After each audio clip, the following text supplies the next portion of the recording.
Hey guys, WalterFootball.com video here. I'm going to review a 2025 NFL fantasy football draft I just did. I drafted out of the sixth spot, and I got some great receivers in this draft. I got six awesome receivers, and I didn't even draft a receiver in the first round. I'm going to review this draft and then talk about some bad picks I saw here. So before I do that, please hit like, subscribe, comment below, share this video. Visit the link in the description for the merch store, and visit WalterFootball.com for tons of content. We have tons of fantasy NFL picks, NFL draft content every single day, and it's all free at walterfootball.com. So definitely check that out. So I was drafting out of the sixth spot, and I normally like to go receiver early. I went with Jahmyr Gibbs. I had a live fantasy draft that I did Wednesday night where Kenny, our co-host, and I were talking about like Jahmyr Gibbs, and I'm a little down on Gibbs. I still like him a lot.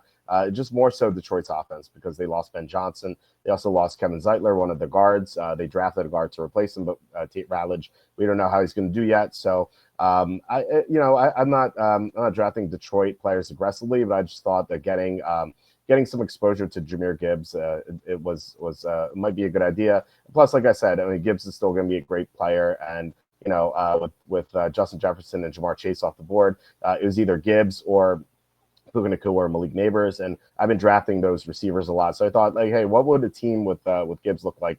And I'm pretty happy with the results. So I went with six receivers after that, and this is a 3-receiver league plus a flex, so you can start 4 receivers at a time. So Ladd McConkey was there. I was really hoping for Brian Thomas Jr. or Nico Collins to fall to me at 207. Unfortunately, that did not happen, but it was pretty close. Then T. Higgins at 306. Higgins is usually going late second round, sometimes early third. I haven't seen him drop the 306 yet, so I thought that was a great deal. Rashee Rice at 407. It sounds like his suspension might be postponed to 2026. So I thought that was great value for a 7. He went like 310 or 311 in the draft we did the other night. So I thought 407 was a good deal. Cortland Sutton at 506, a solid number 1 receiver. Jawan Jennings at 607. I love Jennings this year. He's the number 1 receiver in San Francisco. He had some big games last year when everyone was injured, and now Debo's gone. Brandon Ayuk's not going to play until the second half of the season. So Jennings is going to be a great option this year. And then Jordan Addison. I just couldn't resist him. Like I thought I probably should go running back here, but Jordan Addison at 706 is a steal. So I was really happy with that. Then I went running back. I picked up my RB2 with Tyrone Tracy. I was really hoping for Isaiah Pacheco. He went 802, but I have no issues with Tracy at 807. He was so dynamic last year. I think he's going to have another strong season. Then Mark Andrews at 906. I usually wait on my tight ends, but I like Mark Andrews this year. Last year, he came into the season injured, and so he got a slow start to the year, and he picked things up in the second half of the season. But think about what happened in that divisional round against the Bills. He had 2 fumbles and a drop. He dropped that 2-point conversion at the end, which would have tied the game. Instead, he dropped it, and he's like that was probably the worst, the low point of his career, and he's probably waking up every morning this offseason thinking about how he screwed that game up. And I think he's going to be motivated to really have a great season, and he's not like he's that old. He's 29, so I feel like he's in for a big season. Then I went with quarterbacks with 3 of my next 4 picks: Brock Purdy to pair with Juwan Jennings, J.J. McCarthy to pair with Jordan Addison, and then Matthew Stafford, kind of like the best option. You need 3 quarterbacks in these sort of leagues.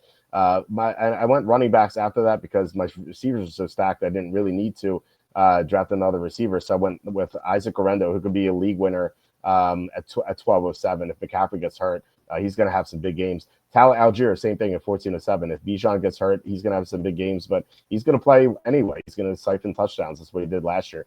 Jalen Wright at 1506, another one. Like Devon Achane goes down, he's going to have a huge season. Raheem Mostert's no longer there. Will Shipley, 1607, same thing. Like Kenneth Gainwell's gone. So if Saquon misses time, it's going to be the Will Shipley show. So I love Will Shipley in the later rounds. Then I went with a couple tight ends, Tyler Higbee to pair with Stafford, then Theo Johnson. I think he's a good sleeper.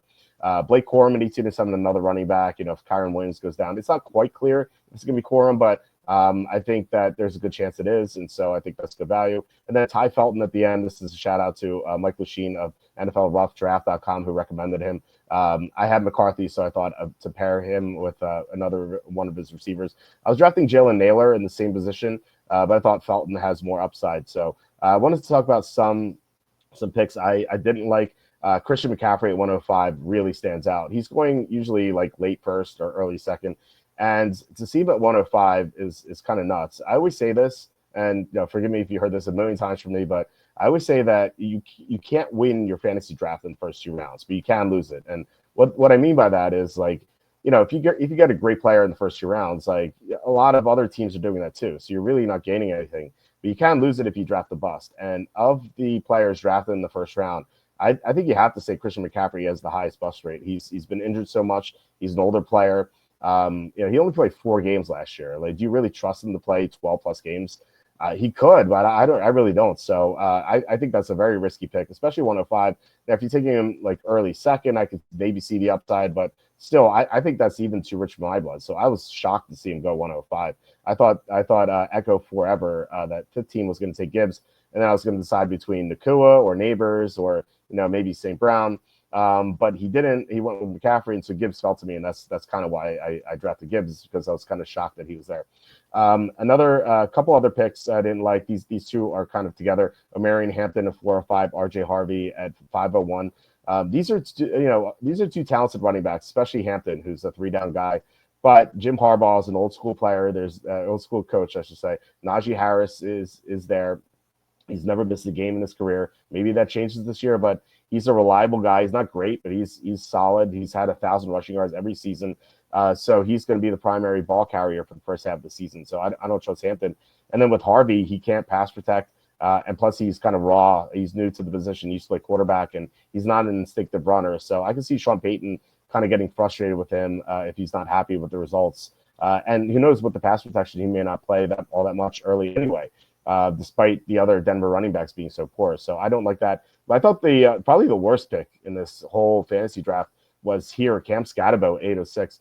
I know that Skattebo had this great game against Texas, the Arizona State-Texas playoff game. And I can see like the enthusiasm for him. I've seen him go like round 9, around 10. Seemed to go 806 is such a reach, especially before Tyron Tracy. Skattebo is not even the second running back on the team right now. It's Tyron Tracy's number 1, Devin Singletary's number 2. You might scoff at Singletary, but he's not a good starter, but he's a solid backup. So I don't see Skattebo passing him right away, maybe by the end of the season, but still, he has to pass 2 guys just to get a chance to start, and I really don't see that happening. So this is just an awful pick. It's an overreaction to what we saw in that playoff game where everyone is excited about him, and I don't blame him. I mean, he looked great, but given his situation, he should not be drafted in round 8. So I hope you guys like this video. Let me know what you thought about this team. Should I have drafted one of those receivers instead of Gibbs? But given that I went with Gibbs and then I got like 6 great receivers in fantasy, I'm pretty happy with this team. So please hit like, subscribe, comment below, share this video. This is the link in the description for the merch store. And once again, please visit walterfootball.com. We have tons of new content every day, and it's all free. So check us out, and I will see you next time.